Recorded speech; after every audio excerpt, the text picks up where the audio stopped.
It is good. Hello, Doshiteru, Yokoso YouTube to part 2 of the Let's Talk Melee Usage series. Let's Talk series. This is Melee Usage. Today on the Osaka Plain, Yahtzee versus Malik. This was submitted by Yahtzee. Thanks a lot for your submission. And last part, we talked about using the supplementary sort of attitude, the supplementary ideology, bringing some melee and sort of a line infantry core. In this battle, we're going to look at using a full on all-in, basically, rush army. This is going to be...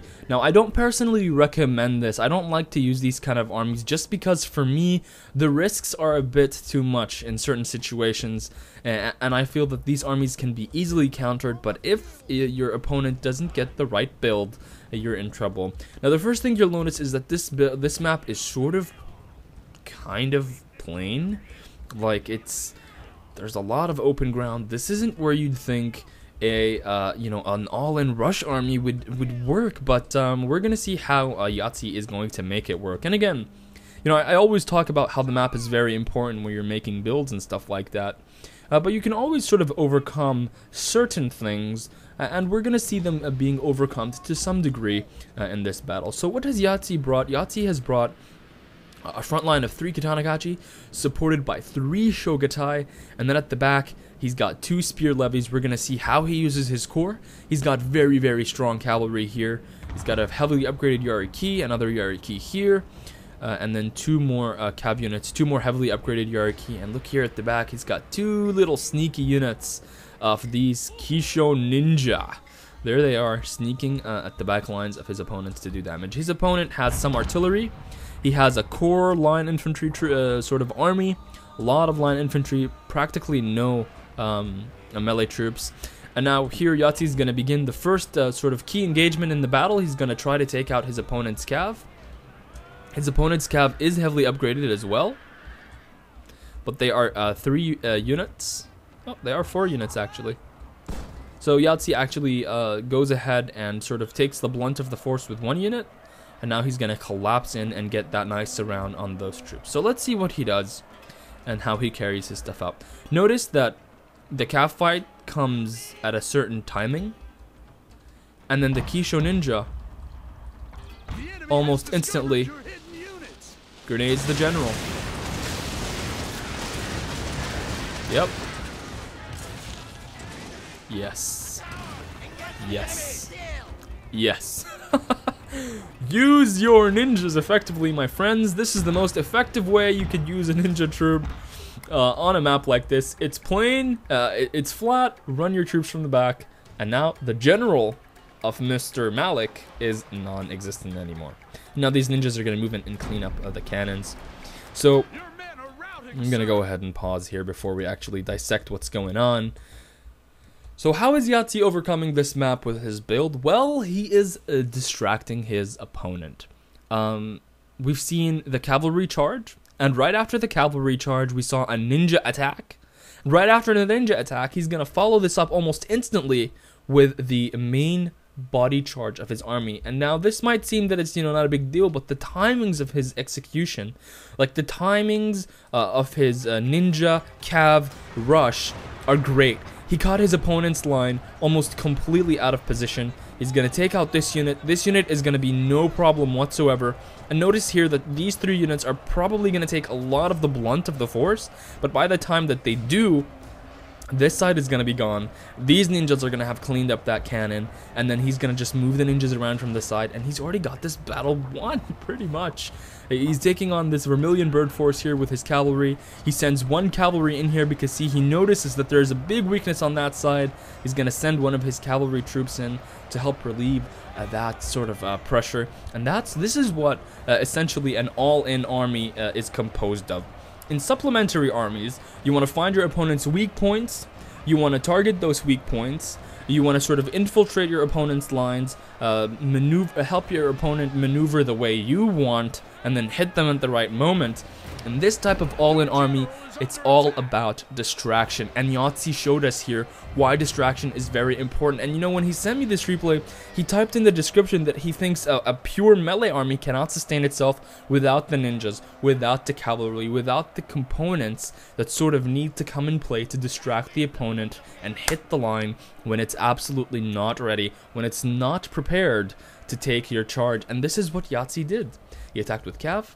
He followed up with a ninja to remove the general, and then just completely devastated the line with a very good sort of melee push. And once his troops got to the lines without a general, those line infantry, no matter how elite they are, they really would not have a chance. So what a great way to start part 2. What a great way to showcase how you can use an all-in full rush army. But just keep in mind, you need to distract your opponent. You can't sort of expect to run an army like this into a very strong line component against a decent player who can sort of kite his units back, form more concaves. You can't expect to win with an army like that. And I've shown replays before where, you know, and a melee sort of attack attempts to, you know, focus on one side of a big line, but then ends up getting surrounded and failing. So keep in mind that this is a very double-edged sword, and you need to use distractions like Yahtzee used here. So the next one, we talked about, we saw some ninjas being used from the back. Let's see how ninjas can be used from the front. The next battle here, let's see, where is the next battle? There it is.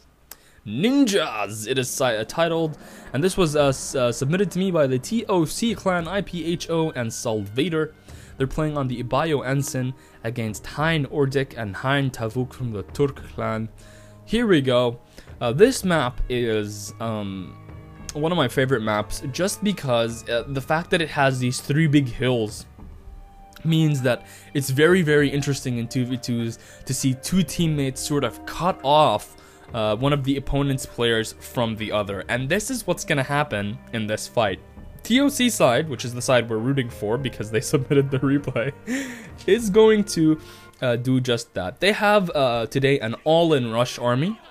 Very little musket support, but they also have the sort of distractive components that we talked about earlier. This first army, look at this, pure infantry, some meat shields, and a very strong cav component. And again, this is the standard. You need to bring these things to make this kind of build work. You need to distract your opponent's attention, split your opponent's attention. They do have 1 artillery piece, some more cav, some more swords, some more spear levies, some more cav, and a ninja. 1 ninja here, and we're going to see how this ninja is going to play an actually very important role in this battle. So what are they up against? Well, they're up against the Turk clan. Turk clan has a line of formidable musket troops. We have some Vermilion bird forces here. That's not very formidable. United States Marines here. Heavily upgraded black bears. Shogunate infantry. Some more Shogunate infantry. Black bears. Another Vermilion bird force. Some artillery. His ally here. Whew, infantry marine. United States Marine. Black bear infantry. Black bear. Black bear. So this is the kind of line that's, you know, I said earlier, you can't run right up against a line like this alone without dying. So what's going to happen in this battle, and how are these players going to overcome this? Well, the first element sort of is the artillery exchange. They're both exchanging shots. And notice how one player is trying to kill the other player's general, while the other player here, IPHO, is targeting elite infantry units. Here we go, a cav fight is going to start here. I think IPHO let his Shogunate Guard cavalry get caught in a wrong position. He could have probably come out with less casualties in this side, but nonetheless, I think he's going to eventually end up having success here. And this is a huge thing, in that, look how he's moving his saber cavalry after the main charge has happened, so these guys don't suffer too much. That's good. But you need your cav. You need your cav to stay alive in situations like this. In all-ins, if you lose your cav, you lose the game. And I hate to make generalizations sometimes. I hate to sort of say things and then because most of the time you'll find someone does something and it works sort of in a way that you didn't generalize, but it's really tough to sort of bring an all melee army and lose your cav early on in the game and do well, because you need to distract. As I said in the previous battle, you need to disrupt this line. This is too much of a solid front to handle. And now look at this. This is my favorite moment in the battlefield. These ninjas stealth running to the most veteran unit in the opponent's army that's being shelled and has been being shelled by the artillery, and kaboom! Ninjas are gonna cut these guys to pieces. Look at these numbers drop, ladies and gentlemen. 53, 51, 40, they're gone. They're gone. The most veteran troop in the army of this player over here have been destroyed. So now that's the first disruption. Second disruption is going to be what? It's going to be the cav that's going to come in. The meat shields now taking the blunt of the damage. And I'm going to pause here just to kind of tell you a very important thing. When you have a lot of meat shields like this, do not put them in loose formation. Because if you put them in loose formation, it's only going to mean that the shots are going to miss your meat shields and hit your prized possessions. They're going to hit the units that are going to be doing the most of the blunt. If you have, say, 2 of them, it's good to put them on loose formation because you want to cover more area. But when you have a very solid line like this and you have a lot of meat shields of your own, please don't put them in loose formation. Put them in tight formation so that they can absorb more of the fire by the time your line gets there, and that your katana kachi don't take many casualties when they run in. So here we go, in goes the meat shields. That was the first disruption. The disruption of cav is there. And finally, the lines have now collided. Let's take a look at what the other player is doing here. And this takes us back to the team battles where you always want to support your ally. And he's supporting his ally how? Well, he's bringing his men in the way to prevent the other player, Tavuk, from supporting his first ally, Ordik. So at this stage, in comes the reinforcements, and they are going to begin overwhelming the side. And you can see some of the troops are still kind of wavering here. So if it wasn't for that ninja distraction and that cav distraction and the allies' support, this line wouldn't have had the success that it has had and that we see happening. In a 1v1, the use of that ninja and the use of the cav would have been more sort of evident, but in a 2v2 where you can call in your ally to sort of help you, you can clean up really quickly. And now look at this, how sort of the this other player, look at the ninjas, they're here again, I think. Indeed, moving around the battlefield, hitting units left and right. I love this use. I love this unit, and great usage again. He's keeping this side busy. He's preventing this side from coming in and supporting. And now at this stage, they're going to send in 2 units to crest the hill. These units are going to probably take the blunt of the damage. And they're going to be supported by a very large, very strong line of troops that's just going to come in and sweep the remaining forces. So what did we see here? Well, we saw some good teamwork, that's for sure. We saw the use of a surprise ninja frontal assault. Always target the units that are most expensive. He saw a 9-bedded marine and he absolutely destroyed it. He pummeled it with artillery, and then his ally supported him with the ninja. And that is how you can make an all-in army work again. We saw last time it worked with distractions, and this time it's working with some distraction and smart targeting of very, very expensive troops. And also, they separated their opponents. That's a big part also. The fact that there was no other support from another player, it was basically 2v1 here, obviously made it a lot easier for their troops to get in the fight and clean up the fight. Now, I think we have summed up a big part of what the melee component sort of is in Shogun.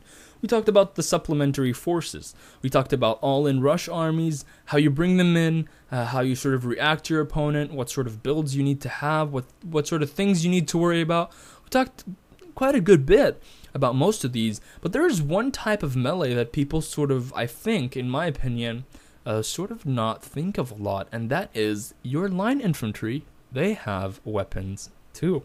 We're going to look at one more battle here, and this one was called Sacred Band, and again submitted by the same 2 players who we just saw, Salvatore and IPHO. They're playing on the Ikinor village against Bibecho and Zaoviza. Okay, Why can't you just be called Bob and Eddie? God damn. Okay, so here we go. TOC versus Sacred Band, and what are we going to focus on here? Well, it's not going to be sort of the main sort of backstory of the whole replay, but we're going to focus on these little moments in the fight where line infantry is being used with a charge command. And remember, you can put your line infantry into melee mode and charge them in if you think that the situation requires it. And we're going to see on a map like Ikanor Village that this is going to be the case a lot. Why? Because, well, there are a lot of these little dips and hills, a lot of little shrubbery, a lot of buildings in the way. It's important for you to be able to judge when is a good time to commit a unit into combat and when's the good time to say stop and shoot. And we're going to see some good use of that, as opposed to, you know, complete use of that, because you can't obviously use every single one of your units to charge a line and win, not at least with line infantry. So here we go. Sacred Band players have a line superiority on this side. Over here, the TOC guys have some good infantry troops, some elite troops, decent cav, but they're going to be out cav and outlined in this vicinity. They have better line here, more numerous cav, and you can see they've brought a lot of spears to the fight. They're very worried about their line infantry getting attacked by cavalry. This Boki is trying to sort of come in and to do the damage. It's gotten some kills. And here we go, they're pulling them back, and notice how he doesn't want to sort of engage in a bad place. This is a decent place, but he's still not going to get much of a hill bonus. And here he's going to get ganged in a minute. But what we're focusing on is going to be here in the middle. Notice how these troops are having a really hard time sort of squeezing in here and stretching their troops out effectively. So let's just sort of skip forward a bit. Running from the battlefield, sir. Deer running around. Alright, here we go. This is what I was talking about earlier. Look at this Vermilion Bird Force. The Shogun infantry, sorry. It's standing up. Oh, watch out! The horse! The horse! They're doing the shuffle. But now look at this. See, they don't have good vision on the enemy lines. These guys essentially aren't able to shoot because there's light cover in the way, there's a hill in the way, there's only a very small window of fire. Over here, it's a very similar story. See? These things might, like the positioning of these troops, you might be wondering, why aren't these guys shooting when you're up here? But hey, there is a hill here. They don't have vision. Like these guys, for example, are getting absolutely mowed. So what's going to happen? Well, Salvator is going to notice this. He's going to notice that there's a very small chance for his... See, this light cover? This is light cover. These are bushes. These guys can't see these guys. So look, they're going to run in. They're going to attack this unit from the back. And this Vermilion Bird Force is being used as a melee troop. And you can do this. You should do this in a situation like this. And now, he's going to spread his units up. This is going to allow his Tosa riflemen to come up and take shots again. And now look at this. This Shogutai essentially is not going to get shot. They only lost about 10 men. And there we go. Shogutai is going to hit that unit and devastate it. Over here, the spear levy was sent to sort of be a meat shield, and this is going to allow the Tosa riflemen into a better position. And notice how this Vermilion Bird Force is still doing work. It's still running around being charged into battle. And the reason he charged them into battle is because, well, at that certain position in the battlefield, they couldn't shoot, they couldn't get shot, and he saw an opening, and he used his units in a manner that they particularly weren't designed for. And that's great. It's always good to sort of adapt to different situations, and when you're using melee, it's a good idea to sort of have a basic plan. In fact, when you're using any sort of build in Shogun, in any Total War game, it's always good to have a basic plan in mind. It's always good to have your advantages listed in your head, to have your disadvantages listed in your head, but you need to be able to be adaptive. You need to be able to be responsive to the different sort of elements in this game that make it the great game that we all love and enjoy. Things like hills in the way means that your line infantry aren't going to be effective as line infantry, but they're going to be really effective as a charging force because there's so much cover. They can run and they can hit your opponents where they're weak. And this is essentially had allowed this Tosa rifleman to come up here. This allowed this Imperial Guard infantry to come up here. It allowed them to clean up Red's troops, and now Black is being sort of drawn into these little holes, into these little pockets in the village. They're getting absolutely mowed down by the lined up troops of IPHO. Great submissions by everybody here. I think this is the first time where we actually viewed every single replay. Well, at least one replay from every single submission. We had a lot of submission. I really appreciate all the stuff. Stay in tune later today where I'm going to post the next Let's Talk topic. Be sure to check out the forum as well to stay in touch and stay updated with sort of what's going on and what's the next topic. Looking forward to your next replays. I hope you guys found this useful. If you've never used Melee before, use it. It's great fun. And I hope I've given you sort of a good idea of how different players use it and how you can sort of implement it into your play, either by using supplements or by using an all-in tactic, or even by charging your odd line infantry and every now and then. Anyway, guys, this was Game Reducer. Thanks for watching, and I'll see you next time.